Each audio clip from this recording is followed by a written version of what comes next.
बच्चों पिछली वीडियो में हमने पार्टनर्स के अलग अलग टाइप्स पढ़े थे, साझेदारों के प्रकार पढ़े थे। अब हम साझेदारी के प्रकार पढ़ेंगे कि पार्टनरशिप कितने तरह की हो सकती है, यानी कि साझेदारों के बीच का जो संबंध है, जो साझेदारों के बीच का जो रिलेशन है वो कैसा कैसा हो सकता है। तो साझेदारों के मध्य जो संबंध है, जो साझेदारी है, उसको दो भागों में डिवाइड किया जा सकता है।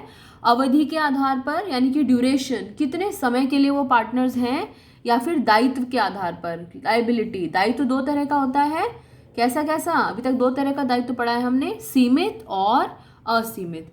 तो अवधि के आधार पर और दायित्व के आधार पर हम टाइप्स ऑफ पार्टनरशिप डिस्कस कर सकते हैं, साझेदारी के प्रकार। बहुत बड़ा क्वेश्चन इस पे आता नहीं है, short question, multiple choice question में ये एक एक दो दो नंबर में क्वेश्चन आपको मिलेगा। तो सिर्फ इसका टेबल बनाना ही हमारे लिए काफ़ी होगा और थोड़ा थोड़ा दो दो लाइनों की डिटेल लिखने में काफ़ी होगा। तो साथ बस जितना मैं करा रही हूँ उतना आप नोट कर लीजिए। अवधि के आधार पर दो हो सकते हैं, ऐच्छिक साझेदारी और विशिष्ट साझेदारी। ऐच्छिक, अपनी इच्छा से, तो यानी कि जब अपनी इच्छा है तब तक हम वो साझेदारी चलाएंगे। अगर हमारी इच्छा नहीं है, 2 साल के बाद में हमें लग रहा है नहीं ये साझेदारी नहीं चल रही है, हम इस पार्टनरशिप को ख़त्म कर देंगे। दूसरा हो सकता है विशिष्ट साझेदारी। विशिष्ट साझेदारी का मतलब जो साझेदारी किसी विशेष उद्देश्य के लिए बनाई गई है, जैसे वो उद्देश्य समाप्त हुआ हमारी साझेदारी समाप्त हो गई। फॉर एग्जाम्पल ट्रेड फेयर लगता है, प्रगति मैदान में ट्रेड फेयर लगा करता था, अभी तो फिलहाल नहीं लग रहा है। तो उसमें क्या है, हमने कहा 14 से लेकर 28 नवंबर तक, जब तक वो ट्रेड फेयर लग रहा है तब तक हम पार्टनर बन के वहाँ पर सामान बेचेंगे, और जैसे ही वो ट्रेड फेयर ख़त्म होएगा हमारे बीच की साझेदारी समाप्त हो जाएगी। तो वो हुई विशिष्ट साझेदारी, जो किसी विशेष उद्देश्य के लिए या किसी विशेष अवधि के लिए बनी थी। जैसे ही वो उद्देश्य पूरा हुआ या वो अवधि ख़त्म हुई, वो पार्टनरशिप हमारी समाप्त हो गई। तो अवधि के आधार पर साझेदारी दो तरह की, ऐच्छिक और विशिष्ट। ऐच्छिक का मतलब अपनी इच्छा से, जब मन करेगा साझेदारी रखेंगे, जब मन करेगा साझेदारी को बंद कर देंगे।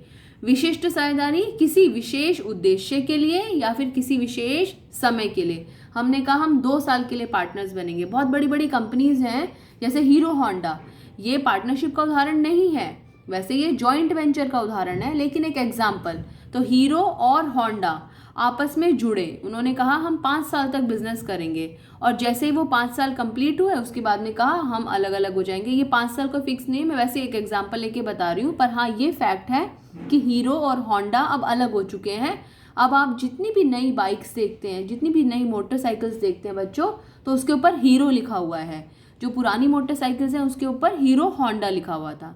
तो जो वो विशेष समय समाप्त हुआ वो आपस में पार्टनर्स नहीं रहे। Although that is not an example of partnership, वो जॉइंट वेंचर का उदाहरण है जो कि हम आगे पढ़ेंगे। दूसरा है दायित्व के आधार पर। दायित्व के आधार पर मैंने बताया 2 हिस्सों में डिवाइड किया जा सकता है, सीमित साझेदारी, असीमित साझेदारी। असीमित साझेदारी क्या होती है, देखो ये सिंपल है, सबसे सिंपल, सबसे कॉमन। असीमित साझेदारी एक ऐसी साझेदारी जहां पर सभी साझेदारों का दायित्व जो है वो असीमित है, यानी कि जब हानि होगी तो उनकी निजी संपत्तियों को भी दांव पर लगाया जा सकता है। सीमित साझेदारी में क्या है, बहुत बार बच्चे क्या बोलते हैं, सीमित साझेदारी का मतलब सबका दायित्व सीमित। बच्चों अगर सबका दायित्व सीमित हो जाएगा तो फिर फर्म के नुकसान को कौन भरेगा, इसलिए कम से कम एक साझेदार तो ऐसा होना चाहिए जो कि फर्म का दायित्व उठा सके, बाकियों का दायित्व जो है वो सीमित किया जा सकता है। तो कम से कम एक को छोड़कर बाकी साझेदारों का दायित्व जो है वो सीमित होता है सीमित साझेदारी में। बहुत इंपॉर्टेंट है, इस पे स्टार लगा लो, इस पे आपको मल्टीपल चॉइस क्वेश्चन देखने को मिल सकता है। तो साझेदारी दो तरह की, कैसे कैसे, अवधि के आधार पर, दायित्व के आधार पर। अवधि के आधार पर ऐच्छिक और विशिष्ट, दायित्व के आधार पर सीमित और असीमित। ऐच्छिक मतलब अपनी इच्छा से, विशिष्ट मतलब विशेष समय या विशेष उद्देश्य की पूर्ति पर। सीमित साझेदारी एक को छोड़कर बाकी सबका दायित्व सीमित। असीमित का क्या मतलब है, सबका दायित्व असीमित। इसको थोड़ा सा लिखते हैं, पहले से ड्रॉ कर लीजिए अच्छे से, वीडियो को पॉज करके, फिर आगे चलते हैं। बच्चों अभी आपके पास किताब नहीं है इसलिए लिखना बहुत ज़रूरी है। अवधि के आधार पर ऐच्छिक साझेदारी, वीडियो को पॉज करके इसे लिख सकते हैं, साथ साथ लिखते जाइएगा। ऐच्छिक साझेदारी, साझेदारों की इच्छा से साझेदारी का समापन किया जा सकता है। विशिष्ट साझेदारी, यह साझेदारी या तो किसी विशेष अवधि के लिए या किसी विशेष उद्देश्य के लिए बनाई जाती है। दायित्व के आधार पर साझेदारी, सीमित साझेदारी, एक साझेदार को छोड़कर, कम से कम एक साझेदार को छोड़कर, यहाँ पर लिख लीजिएगा कम से कम एक साझेदार को छोड़कर बाकी सबका दायित्व उनके द्वारा लगाई गई पूंजी तक सीमित होता है और असीमित साझेदारी में सबका दायित्व सीमित होता है। तो यहीं वीडियो को पॉज करके इसे नोट कर लीजिए, फिर आगे चलते हैं। बच्चों हमें हफ्ते में एक ही पीरियड मिलेगा इसका बिजनेस स्टडीज़ का, जैसे आपने कहा संडे को, तो इसलिए कोशिश करेंगे इसमें ज़्यादा से ज़्यादा कंटेंट कवर करने की ताकि आपका सिलेबस भी हो सके। ओके, तो हमारा अगला टॉपिक है साझेदारी संलेख, पार्टनरशिप डीड। नए पेज पे हेडिंग डालिएगा, साझेदारी संलेख या पार्टनरशिप डीड।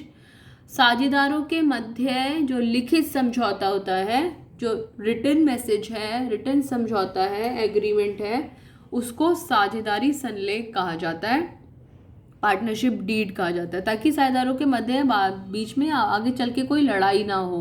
हाँ भाई, तू इतने पैसे लेके आएगा, मैं इतने पैसे लेके आऊँगा, जो भी प्रॉफिट होएगा हम उसको बराबर बराबर बांट लेंगे, ये सब चीज़ें लिख लेते हैं। अगर ना लिखें तो जो ओरल जो बात कही जाती है बेटे, वो बिजनेस में नहीं चलती। बिजनेस में कोई बात ओरल नहीं चलती, लड़ाई हो सकती है। और जो कोर्ट है वो हमेशा प्रूफ मांगता है। अगर लड़ाई हो गई, हमें कोर्ट में जाना पड़ा, तो हमें प्रूफ पेश करना पड़ेगा कि ऐसा है, और वो प्रूफ के लिए हमारे पास पार्टनरशिप डीड का होना बहुत ज़रूरी है। तो साझेदारी संलेख खुशनुमा माहौल में ज़रूरत नहीं पड़ती, जब तक हम दोस्त हैं कोई दिक्कत नहीं। कब ज़रूरत इसकी ज़्यादा पड़ेगी? जब हमारी लड़ाई हो जाएगी, तो लड़ाई के लिए बहुत ज़रूरी है ये। तो साझेदारों के मध्य लिखित समझौते को साझेदारी संलेख कहा जाता है। इसमें क्या क्या लिखा होता है? इसमें निम्नलिखित बातों का उल्लेख किया जाता है। बहुत सारी चीज़ें थी, बहुत सारे नाम थे जो लिखे हुए थे, इसमें से कुछ हमने नोट किए हैं, वो आप नोट कर लीजिए। फर्म का नाम, साझेदारों की पूंजी, कौन कितनी पूंजी लेकर आएगा, लाभ हानि का बंटवारा, यानी कि पार्टनर्स आपस में प्रॉफिट या लॉस को कैसे बांटेंगे, साझेदारों का दायित्व क्या है, कर्तव्य क्या है, कौन क्या काम करेगा, साझेदारों को वेतन भी दिया जाएगा क्या, अगर दिया जाएगा तो कितना दिया जाएगा, फर्म के समापन की प्रक्रिया, यानी कि अगर कल को फर्म को बंद करना पड़ जाए तो क्या प्रक्रिया का पालन किया जाएगा, विवादों के समाधान का तरीका, जो डिस्प्यूट्स हैं, जो लड़ाइयाँ हैं जो हो रही हैं, उनको निपटाना है तो क्या तरीका है जिससे उनको निपटाया जाएगा, और खातों को तैयार करने की विधि, खाते कैसे बनाए जाएंगे। लिस्ट बहुत लंबी है, बहुत लंबा चौड़ा लिखा हुआ है, लेकिन अभी आप केवल इतना नोट कर सकते हैं। आज हम एक लास्ट टॉपिक और डिस्कस करेंगे, जो भी मैं अगली वीडियो में आपके साथ डिस्कस करूँगी। पहले यहाँ तक कंप्लीट कर लीजिए।